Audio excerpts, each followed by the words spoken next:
Yang namanya khunsa wate itlaq muskil. Wate kun kubul dua boh. Yang na idang surah ini. Khunsa na dua muskil wadih. Makna wadih tabah boh. Tapi na fase tertentu mutuka. Boh agam di kinang, boh inang jid gagam. Yang khunsa wadih. Di saat boh agam hukum uragam. Di saat boh inang hukum urinang. Dan pernah terjadi di Jenewa, Jenewa. Wategaknya agam gemkawin nane, wategaknya inang dimkawin digau nane.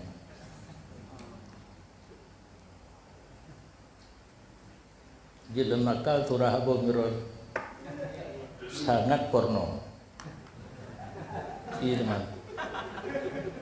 Abun matanya karena na kejadian getanya langsung mbak urang po piatan mbak si kunsa wate ki bancara wate dro ni nang jik agam gepega klis toris nanduri anak te otak bahasa Aceh tapi nyan wate terjadi perubahan itu bit je kebo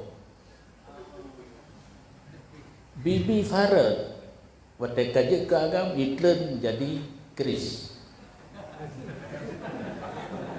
Nyantura pun gepubut lo noroje gepegah kejadian dan gepubehero karena ingin tahu bertanya dan urang yang dia namale bagus nyanban kejadian. Nyan langka ben pergi mudah merombak. Pertama urang yang lagi nyan hanali kada Jata tanya ada je di tempat. Cuma mungkin karena abun tanya, pegah lain. Nyan wadai.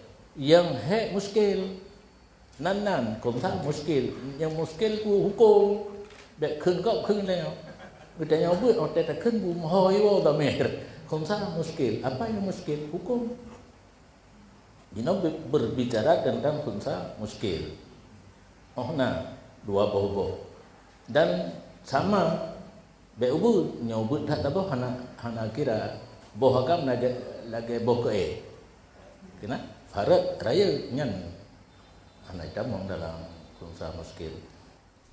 Innallaha wa malaikatahu yusalluna